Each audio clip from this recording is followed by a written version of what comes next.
Ini materinya sebenarnya untuk merefresh saja ya, mengulang-ulang kembali supaya lebih ingat, karena materi ini sebenarnya sudah pernah sebagian sudah pernah dibahas waktu semester 1 ya, mata kuliah Al-Quran.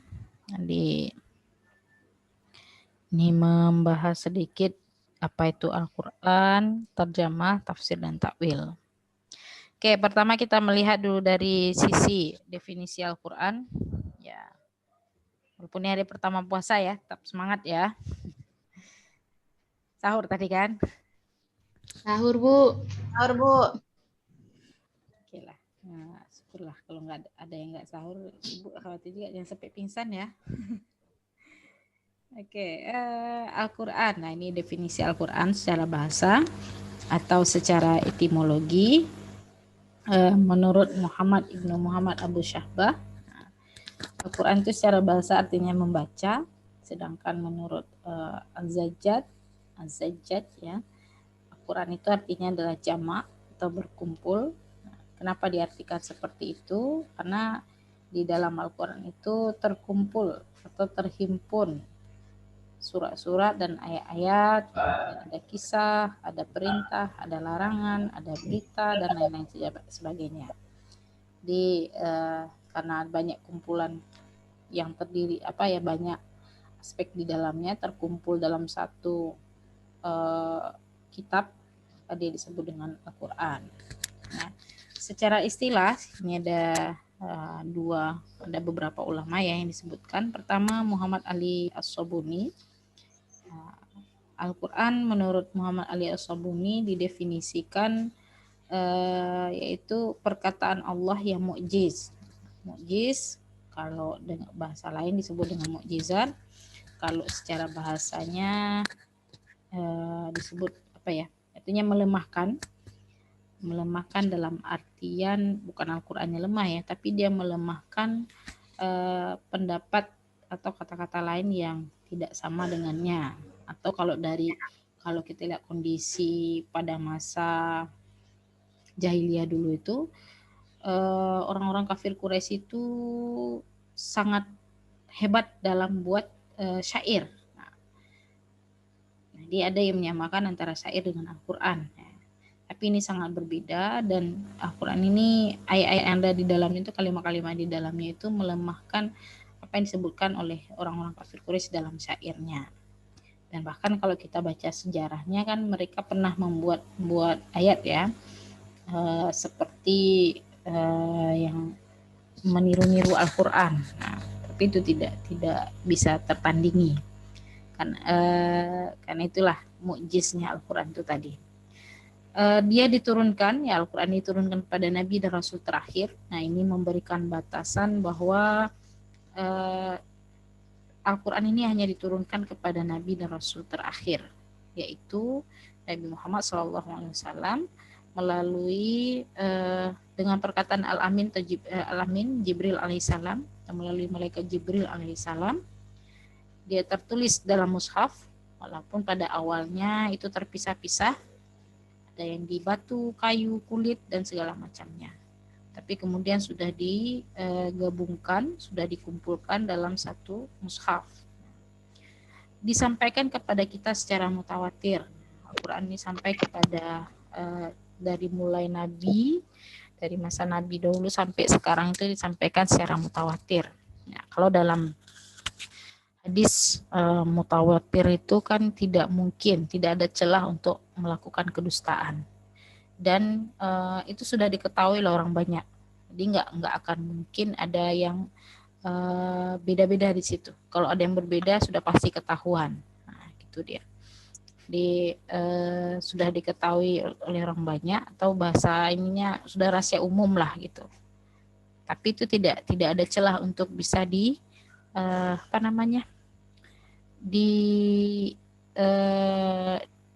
dirubah-rubah gitu. Kemudian Al-Quran itu juga beribadah membacanya. Ini juga memberikan kekhususan dibandingkan dengan bahasa Arab. Kita berbahasa Arab yang lain. Nah, ada juga hadis kan berbahasa Arab juga. Nah, sisi ibadah membaca hadis itu beda dengan Al-Quran.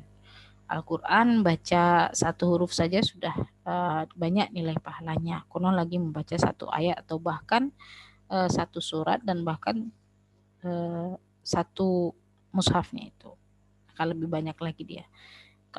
Kalau hadis dia berbahasa Arab juga beribadah juga membacanya, tapi pahala ibadahnya itu bukan dinilai dari hurufnya, tapi beribadah karena memang itu harus dia memahami apa yang disampaikan oleh Rasulullahnya. Di ibadahnya berbeda ya dengan Al-Quran. Kemudian dia dimulai dengan surah Al-Fatihah dan diakhiri dengan surah An-Nas. Nah, ini menunjukkan bahwa orang ini udah tahu kan, mutawatir dia umum awal suratnya itu adalah Al-Fatihah dan diakhiri dengan surah An-Nas. Nah, jadi kalau ada yang mau merubah-rubah sudah pasti ketahuan gitu. Kemudian menurut Muhammad Ibnu Muhammad Abu Syahbah, Al-Quran adalah perkataan Allah yang diturunkan kepada nabinya Muhammad SAW yang mukjizat dengan lafaznya. Nah, ini hampir sama dengan yang tadi, cuma sedikit dijelaskan mukjizatnya itu pada lafaz ya. Ayat-ayatnya, beribadah membacanya, ini sama dengan yang dikemukakan oleh Muhammad Ali As-Sabuni, disampaikan kepada kita secara mutawatir. Nah, ditulis dalam mushaf dari awal surah Al-Fatihah dan sampai akhir surah An-Nas. Nah, ini sedikit di belakangnya hampir sama ya, hanya sedikit penambahan pada kata mukjiznya. Itu definisi Al-Quran secara istilah. Nah, untuk memahami Al-Quran, ada beberapa cara yang bisa dilakukan. Paling sederhana itu adalah melalui tarjamah, kemudian melalui tafsir, dan terakhir melalui takwil. Tapi ini nanti ada yang menyamakan antara tafsir dengan takwil. Nanti akan Ibu jelaskan. Pertama kita lihat dulu tarjamah. Tarjamah terbagi pada dua bentuk. Pertama itu ada tarjamah harfiah.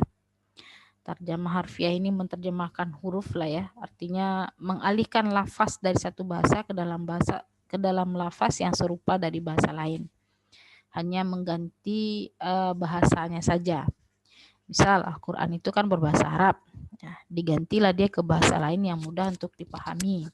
Kalau kita di Indonesia, digantilah ke bahasa Indonesia. Dan bahkan terobosan baru sudah dilakukan oleh Kementerian Agama menerjemahkan Al-Quran ke bahasa daerah.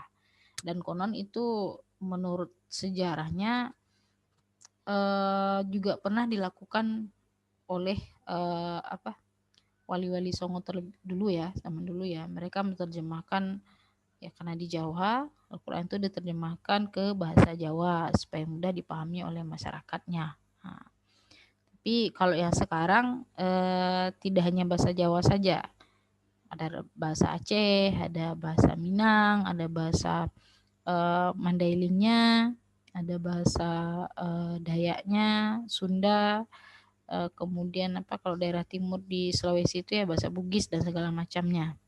Itu sudah diterjemahkan. Itu kalau digitalnya ada ini ya. Ada aplikasinya Al-Quran digital. Di situ kita bisa lihat terjemahan Al-Quran itu tidak hanya bahasa internasional tapi juga bahasa daerah. Nah, itulah dia tadi ada bahasa Aceh, Mandailing, Minang dan segala macamnya.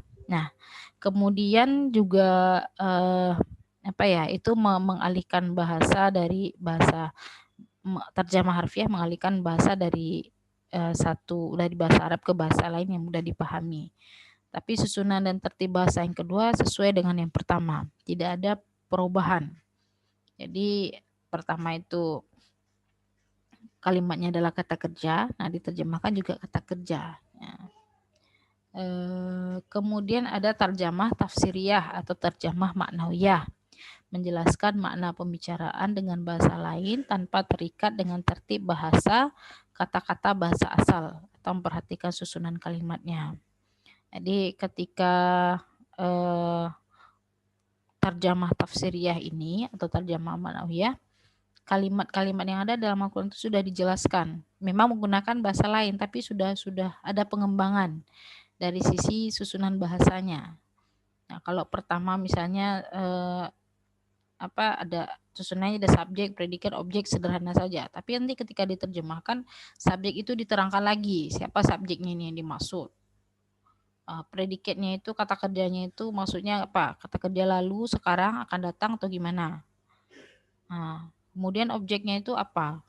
Dijelaskan lagi lebih lanjut. Nah, ini sampai panjang dia penjelasannya, dan inilah nanti yang kemudian disamakan juga tarjamah tafsir ini dengan makna tafsir.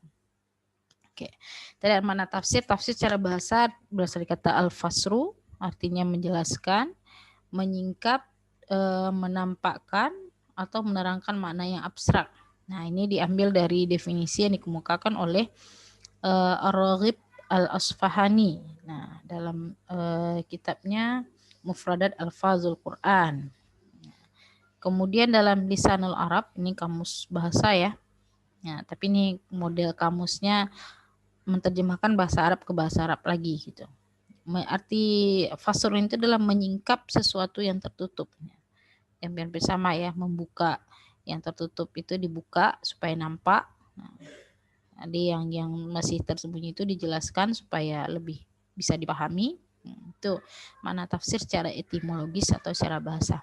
Kemudian secara terminologisnya atau secara istilah, pertama menurut Abu Hayyan, tafsir itu adalah ilmu yang membahas tentang cara-cara pengucapan lafaz-lafaz Al-Quran. Petunjuknya, pertama lafaz dulu. Lafaz-lafaz Al-Quran ini kalau keseharian kita kenal dengan istilah tahsin dan tajwidnya ya. Bagaimana membaca Al-Quran itu dengan sesuai dengan makharijul huruf dan sifatul hurufnya. Di mana baca ba itu harusnya di mana, baca ain itu harusnya bagaimana, baca kha itu harusnya bagaimana, baca fa harusnya bagaimana. Itu dia.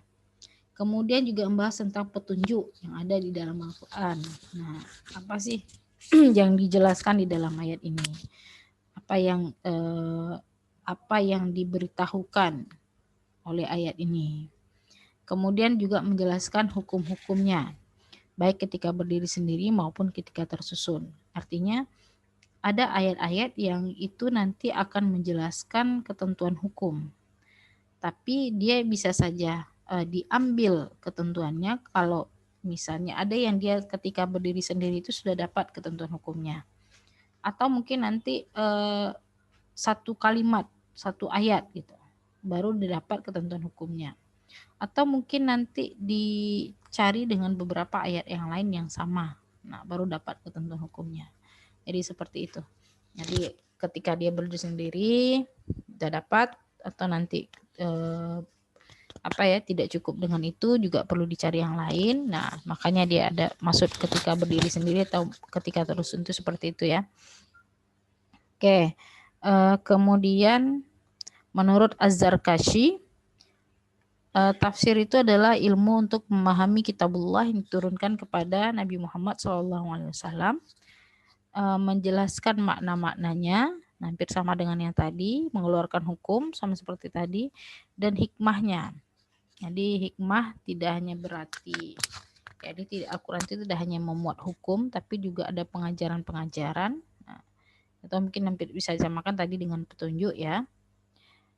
Ini makna tafsir. Nah, kemudian yang ketiga itu yang bisa dilakukan juga adalah menggunakan takwil. Takwil secara bahasa berasal dari kata aul, artinya kembali ke asal, memikirkan, memperkirakan, dan menafsirkan. Nah, ini makna bahasanya ya. Secara istilahnya, makna takwil menurut ulama salaf ya, salaf ini beda dengan yang kita kenal sekarang, kelompok salafi yang bukan yang itu ya. Ini ulama salaf yang dimaksud adalah ulama-ulama klasik, ulama-ulama pada masa awal Islam dulu ya. Pertama, takwil kalam. Nah, dia bagi lagi ada takwil kalam, artinya makna yang suatu makna yang merupakan tempat kembalinya kalam atau perkataan. Jadi ada makna kalam, makna kalimatnya itu, tapi dia dicari ini kemana sih takwilan ini takwilan dari ayat apa? Contoh takwil insya, atau ada perintah Ya, amar itu perintah ya. Menunjukkan takwil dari esensi perbuatan yang diperintahkan. Nah, seperti doa waktu ruku dan sujud yang ditakwilkan dari surah An-Nasr ayat 3. Jadi ada dalam surah An-Nasr ayat 3 disebutkan fasabbih bihamdi rabbika wastaghfir. Maka bertasbihlah dengan memuji Tuhanmu dan minta ampunlah. Ya. Ini yang ditakwilkan itu bahwa orang membaca tasbih, tahmid dan istighfar pada waktu ruku dan sujud. Nah, kita kan waktu ruku dan sujud itu baca subhana rabbiyal azimi wa bihamdih, atau ada yang baca subhanakallahumma wa bihamdika allahumma ighfirli. Nah, itu ditakwilkan dari kalimat tasbih ya, perintah bertasbih yang ada di surah An-Nasr ayat 3. Fasabbih bihamdi rabbika wastaghfirhu. Nah, diperintahkan untuk bertasbih dan beristighfar itulah dia. Nah, dilakukan dengan membaca doa waktu ruku dan sujud. Nah, kemudian ada takwil ikhbar. Takwil ikhbar ya, menakwilkan berita. Esensi apa yang diberitakan benar-benar terjadi. Contoh peristiwa kiamat yang digambarkan surah Al-A'raf ayat 52 sampai 53. Kalau ada yang baca, yang lagi megang Al-Quran, boleh silahkan dilihat Al-Quran dan terjemahnya. Nah, di dalam ayat itu disebutkan kondisi ketika orang-orang yang mereka pernah diberikan diutus Rasul, Nabi dan Rasul pada mereka, tapi mereka tidak ikuti. Terakhir ketika di suatu hari ketika mereka diminta pertanggungjawaban, mereka menyesal. Apakah mungkin, sampai mereka berkata seperti ini, apakah mungkin kami meminta syafaat kepada rasul-rasul kami, pada nabi-nabi kami, atau kalau enggak kami dikembalikan ke dunia gitu. Nah, itu kan peristiwa kiamat ya, peristiwa kiamat. Itu kan gambaran saja. Tapi itu ditakwilkan bahwa peristiwa kiamat itu pasti akan terjadi gitu. Kalau enggak mungkin Allah menggambarkan sampai seperti itunya gitu. Penyesalan manusia itu ketika mereka sudah dihitung amal ibadahnya, sudah dihadapkan dengan timbangan. Nah, timbangan amalan kebaikannya, nah situ mereka menyesal gitu. Tapi itu sebenarnya cuma pemberitahuan kalau di dalam ayatnya. Tapi itu ditakwilkan, yang kemudian itu ditakwilkan bahwa peristiwa yang disebutkan di dalam Al-Quran itu benar-benar terjadi. Nah, ini sedikit Ibu jelaskan, tadi ada takwil insya perintah, nah ini takwil ikhbar. Jadi di dalam Al-Quran itu ada gaya bahasa, susunan kalimat itu modelnya insya dan ada khobar. Insya ini dia terbagi lagi. Ada kalimatnya berbentuk perintah, ada yang berbentuk larangan, ada yang berbentuk pertanyaan. Nah, macam-macam dia ya, banyak sekali. Itu tadi contohnya bentuk perintah.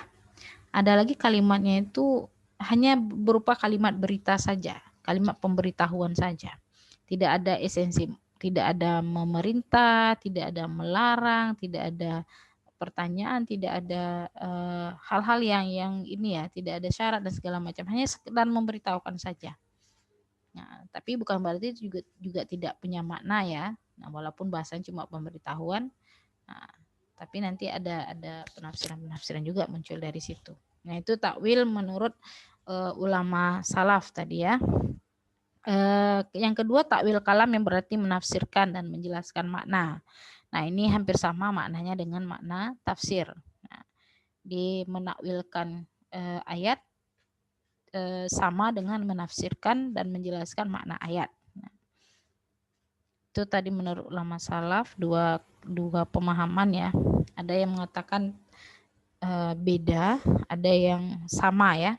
Nah, kalau menurut mutaakhirin, ulama modern, ini sebenarnya hampir mirip dengan penakwilan yang makna takwil yang kedua tadi ya. Memalingkan makna lafaz yang kuat atau rajih ke makna lafaz yang lemah atau marjuh, karena ada dalil yang menyertainya. Seakan-akan memalingkan ayat kepada makna-makna yang dapat diterimanya.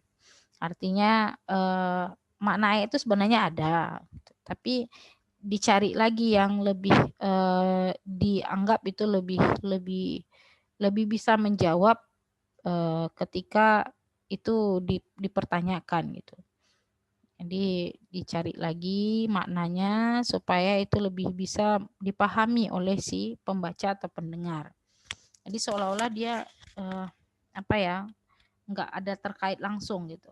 Maknanya terkadang-kadang kok jadi ini kemana gitu. Tapi sebenarnya dia masih masih nyambung gitu. Makanya seakan-akan memalingkan ayat kepada makna-makna yang dapat diterimanya. Jadi seolah-olah cari-cari maknanya, tapi bukan seperti itu gitu. Nah, ada yang membedakan antara tafsir dengan takwil. Nah, ini dia perbedaannya itu bagi yang membedakan ya. Kayak bagian pertama itu sama, menafsirkan perkataan dan menjelaskan makna.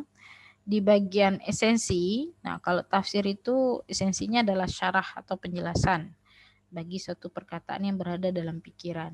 Nah, ini ya apa yang ditemukan itulah yang dijelaskan sesuai dengan ketentuan yang ada itulah dijelaskan. Tapi ketika takwil dicari lagi. Seolah-olah itu tidak terpikirkan oleh orang, tapi dia masuk, dia bisa menjawab, bisa menjelaskan makna dari ayat tersebut gitu.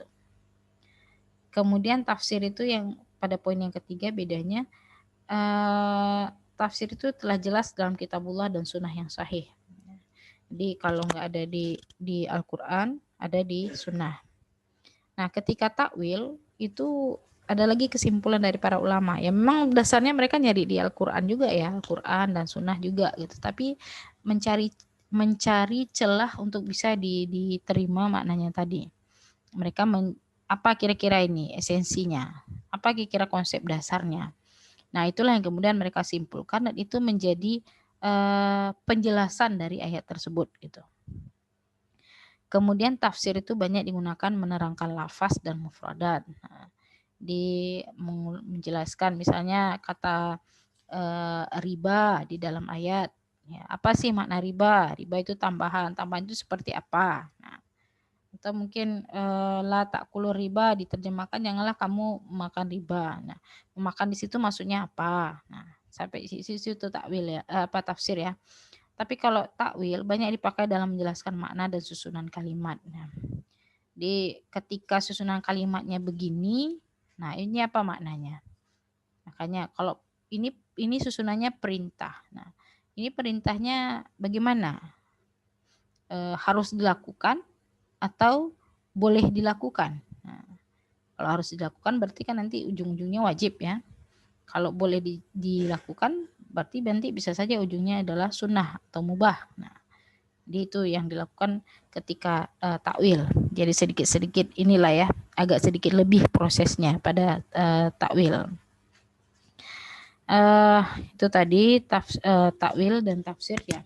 Ada yang membedakan antara tafsir dengan takwil dan ada yang menyamakan. Nah, bagi yang menyamakan tadi ya, makna takwil itu ya menafsirkan atau menjelaskan ayat. Nah, tapi bagi yang membedakan, takwil itu lebih mendalam dari tafsir. Tapi itu juga perlu apa ya, pengetahuan yang lebih mendalam terkait dengan ilmu bahasa. Karena dia lebih melihat kepada susunan kalimat. Nah, tidak hanya sekedar makna kata saja, tapi dia melihat susunan kalimat. Jadi dia harus paham ilmu bahasanya. Dia harus paham ilmu nahunya, dia harus paham ilmu sorofnya, dia harus paham ilmu balaghahnya, mantiknya dan segala macamnya. Nah, itu bagi yang mereka membedakan antara tafsir dengan takwil. Meskipun begitu, takwil kalau dalam beberapa referensi disebutkan lebih banyak pada ayat-ayat yang bertema akidah. Tujuannya apa? Bukan untuk sekedar menjelaskan, tapi tujuannya adalah supaya ayat ini bisa dipahami oleh pembaca, bisa dipahami oleh pendengar, dan mereka tidak menimbulkan gambaran-gambaran yang itu aneh-aneh lagi.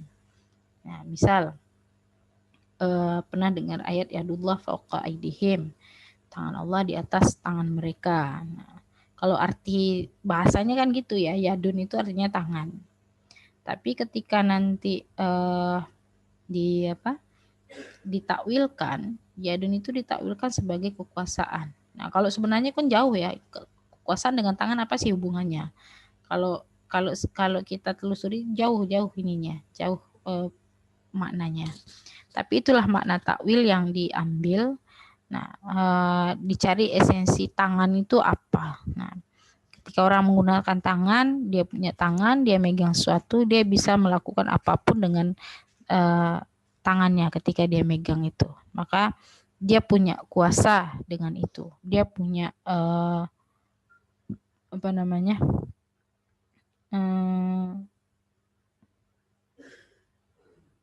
Punya kekuatan lah untuk merubah melakukan apapun dengan apa yang ada di tangannya. Makanya kemudian yadun itu diartikan dengan kekuasaan. Tapi itu kan jauh kali ininya ya. Prosesnya ketika sampai kepada makna kekuasaan. Nah, itu. Tapi itu juga tidak banyak ya. Dan hanya beberapa orang ulama atau mufasir tertentu yang dianggap itu menggunakan takwil karena mereka paham dengan ilmu bahasa. Kemudian ada syarat dan adab mufasir. Nah, ini syarat dan adab mufasir ini Ibu jelaskan, Ibu ambil di sini. Ini khusus untuk apalah ya, kita sebagai umat Islam ya harus inilah punya perhatian apa memperhatikan hal-hal seperti ini. Walaupun mungkin nanti kita akan mendengar ada Barat, orang-orang Barat yang juga menafsirkan Al-Quran. Nah, nih contohnya yang pertama, syarat pertama itu akidah yang benar. Nah, kalau kita sebagai seorang Muslim ya harus tetap ini dulu, akidahnya jangan sampai menyalah lah, karena nanti jangan sampai ketika menafsirkan ayat memunculkan penafsiran yang itu menyeleweng dari akidah yang betulnya. Tapi bagaimana Bu? Ada orang-orang Barat yang mereka non Muslim gitu. Ya mereka punya keyakinan tidak seperti kita, tapi mereka melakukan penafsiran. Apakah itu menyalah? Nah, ya sebenarnya itu tidak salah ya, karena memang orang-orang Barat itu juga mereka melakukan studi ya, kajian terhadap Islam itu juga ada tujuannya. Ada yang memang mereka tujuannya murni untuk ilmiah, mencari pengetahuan. Dan bahkan nanti disitulah mereka, sebagian dari mereka mendapatkan hidayah untuk itu. Nah, banyaklah contohnya ya, yang kalau ada yang kayak ilmuwan Perancis itu ya, Maurice Bucaille. Nah, dia memahami ayat, nah dan akhirnya adalah dia beriman dengan Al-Quran. Nah, ada juga yang tujuannya memang murni untuk menjatuhkan Islam. Nah, jadi dia pelajari Islam, tapi tujuannya untuk menjatuhkan Islam. Jadi cari-cari celah supaya bisa menjatuhkan Islam itu sendiri. Nah, kemudian bersih dari hawa nafsu. Ini penting karena jangan sampai nanti ketika orang menafsirkan ayat menurut kehendaknya sendiri. Jadi cari keuntungan, mana yang cocok, ini ditafsirkanlah seperti itu, seperti yang dia inginkan. Nah, kemudian menafsirkan Al-Quran itu secara global. Nah, mulai dari Al-Quran terlebih dahulu. Jadi cari dulu apa sih penafsirannya yang ada di dalam ayat. Kemudian kalau tidak ada, baru lihat ke sunnah. Kalau itu juga belum menjawab, lihat ke pendapat sahabatnya. Kalau itu juga masih belum cukup, lihat ke pendapat tabi'innya. Atau kalau sekarang lihat ijma ulama terkait dengan satu kondisi, satu masalah yang dihadapi ya. Apalagi ini sekarang kegiatan-kegiatan ekonomi sangat berkembang ya. Kemudian pengetahuan bahasa Arab dengan segala cabang-cabangnya. Jadi harus tahu ilmu nahwu, ilmu shorof. Jadi tidak hanya sekedar tahu terjemah ayatnya saja ya, tapi juga tahu dengan makna-makna susunan bahasanya itu. Kalau susunan bahasanya seperti ini, apa maknanya? Gaya bahasanya begini, apa maknanya? Nah, gitu. Kemudian pengetahuan ilmu pokok yang berkaitan dengan Al-Quran. Nah, contohnya qiraah. Kita tahu bahwa qiraah Al-Quran itu ada 7, qiraah sab'ah namanya. Jadi jangan sampai nanti dengar orang baca Al-Quran dengan qiraah yang berbeda langsung disalahkan. Nah, karena ketidaktahuan kita terkait dengan bacaan itu sendiri. Nah, kemudian nasih mansukh. Nah, nasih mansukh ini kan terkait dengan mencabut ayat, bukan berarti mencabut ayatnya itu hilang, tidak ya. Tapi yang dimaksud di situ adalah ketentuan hukumnya berubah. Nah, yang awalnya ketentuan hukumnya adalah A, tapi nanti bisa menjadi A1 gitu. Konsep dasarnya ayatnya tetap ada, tapi ketentuan hukumnya berubah. Dan itu bisa saja nanti mungkin dalam satu kondisi ayat itu tetap bisa dipakai lagi gitu. Kemudian harus tahu dengan asbabun nuzul. Nah, cuman juga harus diketahui bahwa tidak semua ayat punya asbabun nuzul. Ada yang dia tidak, ada beberapa ayat yang tidak menggunakan asbabun nuzul. Kemudian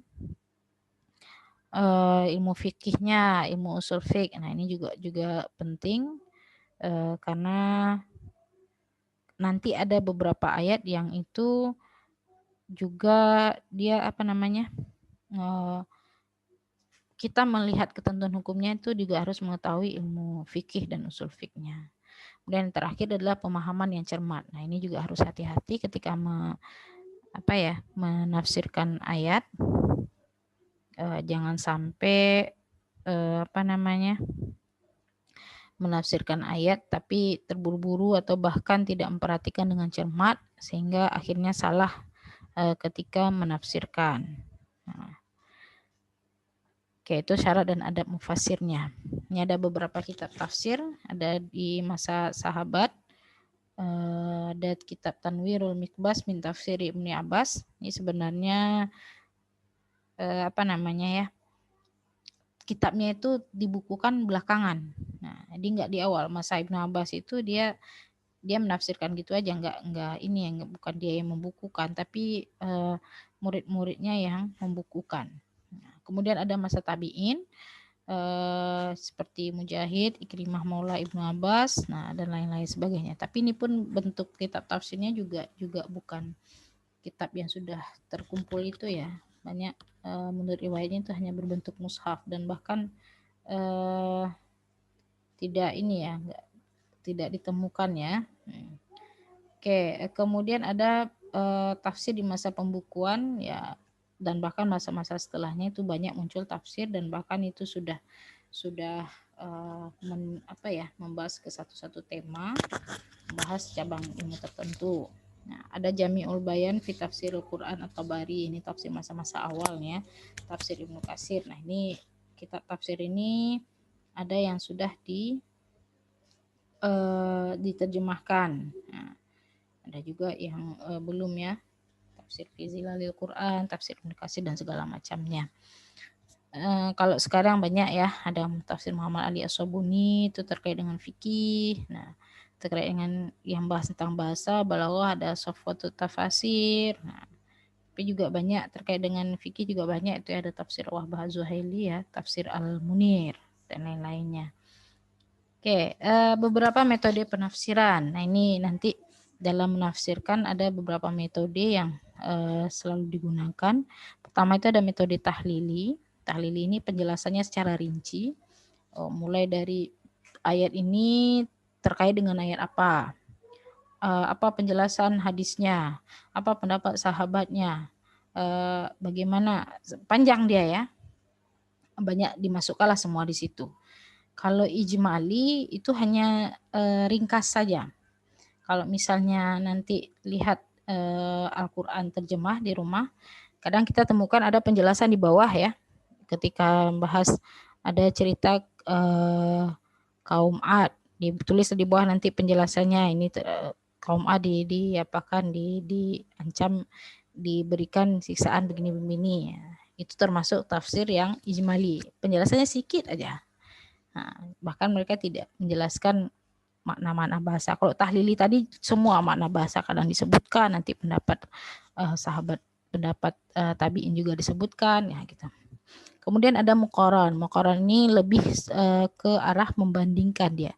Membandingkan antara satu pendapat dengan pendapat yang lain. Ya, tujuannya ya sekedar itu aja, membandingkan pendapat, nanti cari analisis dari situ. Kemudian ada tafsir maudhu'i, yaitu tafsir tematik. Ini modelnya ayat-ayat yang punya satu tema dikumpulkan, baru kemudian dicari apa maksud atau penjelasan dari ayat tersebut.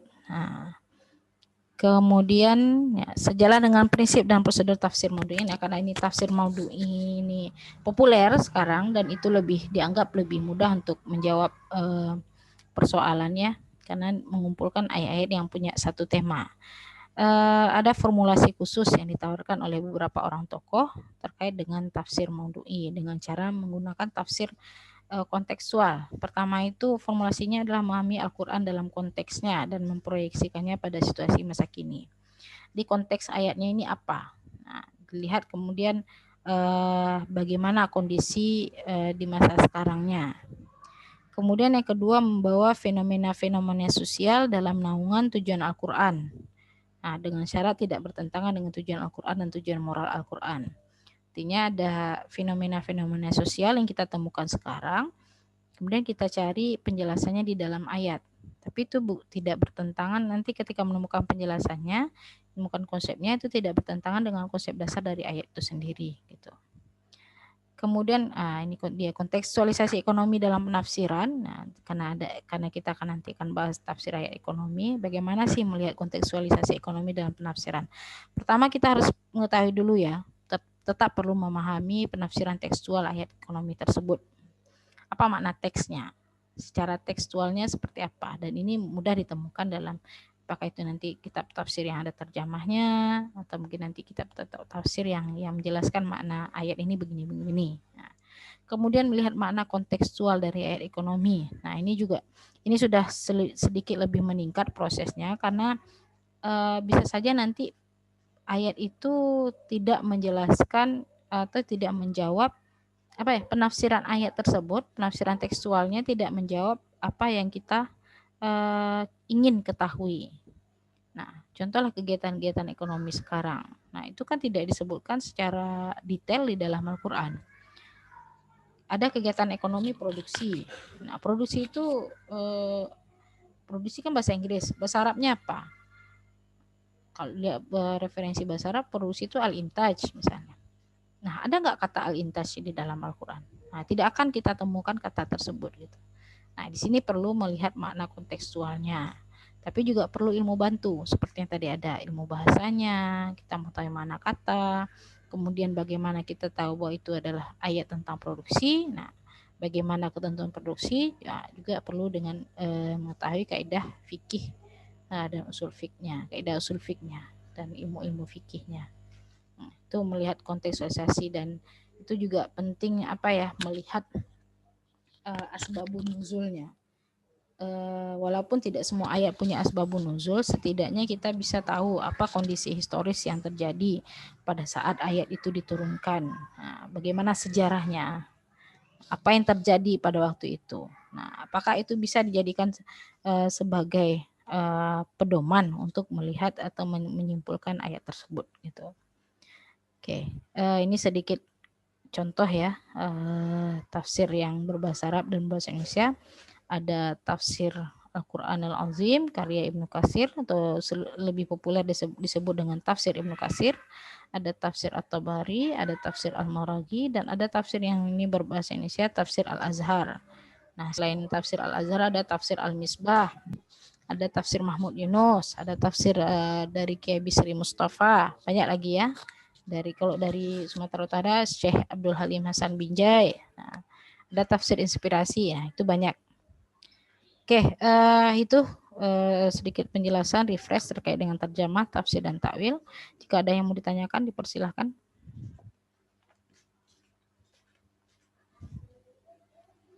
Semoga bisa dipahami. Ada yang mau ditanyakan?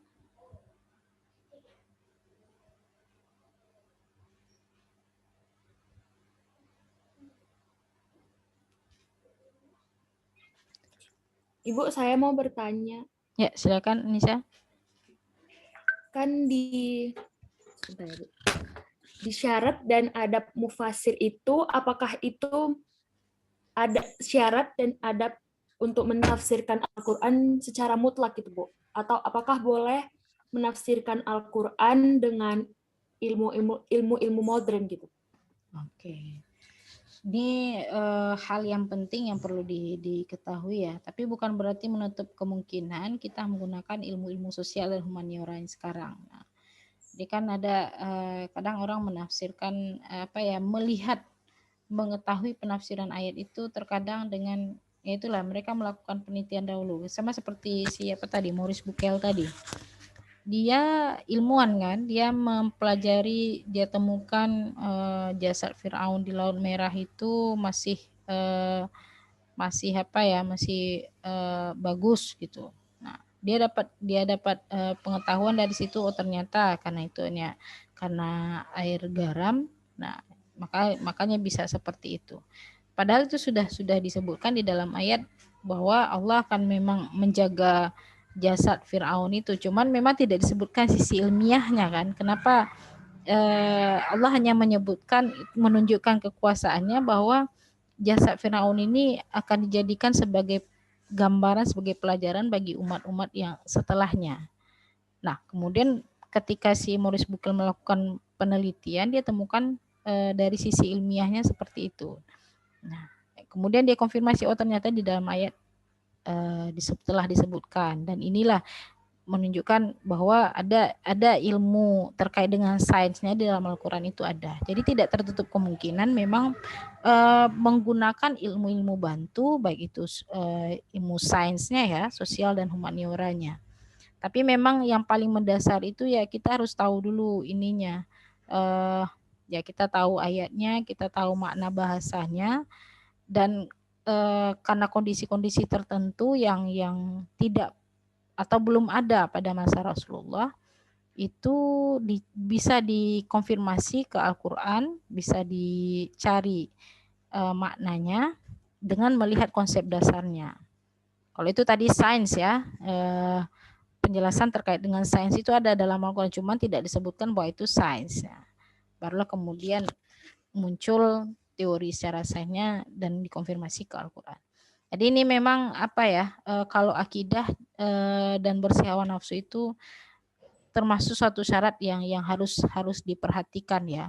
Jangan sampai nanti ya seperti tadi kita menafsirkan ayat, kita tahu secara ilmiahnya begini. Nah, tapi karena akidah kita tidak betul tadi, akhirnya kita menafsirkan itu bukan menambah keimanan kita terhadap kekuasaan Allah itu sendiri, tidak, tapi ternyata karena akidahnya tidak benar malah membuat kita menjadi tambah lupa gitu. Jangan sampai terjadi seperti itu.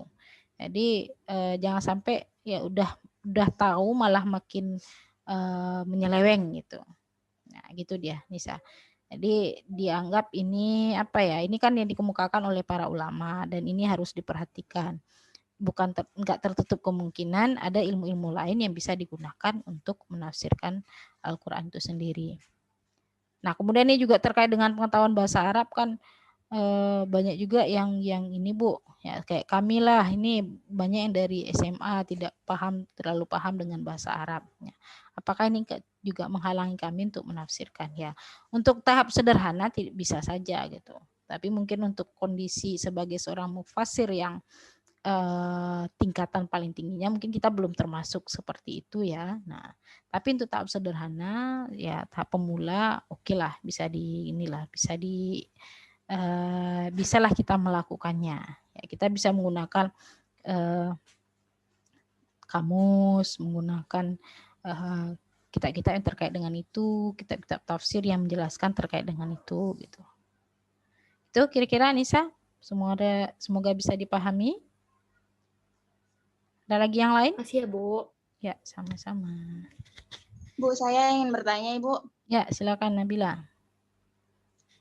Kembali seperti yang kita lihat pada penjelasan, Bu, ada syarat dan adab mufasir tadi, Bu.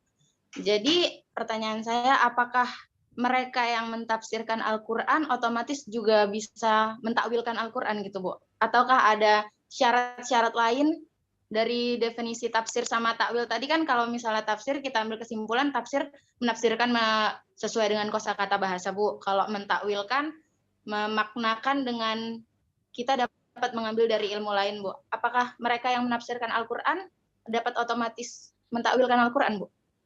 Nah, bagi yang membedakan itu dianggap itu ini ya, kalau dia masuk ke proses, udah melalui proses takwil, berarti dia sudah naik tingkat lah gitu istilahnya ya. Tapi bagi yang menyamakan itu tidak mereka ini kan ya, nggak ada mereka menyebutkan apa ya, kalau orang yang bisa menafsirkan disebut dengan mufasir, orang yang bisa mentakwilkan disebut munawil, tidak, tetap istilahnya mufasir ya, karena sepakat ulama itu ya udah ambil ini saja, tafsir dengan takwil itu sama gitu. Walaupun nanti dalam prosesnya ada beberapa hal tertentu seperti tadi, menggunakan ilmu bahasa itu kan mencari makna yang terdalam. Jadi sudah masuk sebenarnya ke proses takwilnya. Cuman istilahnya tidak mereka apa ya, tetapkan.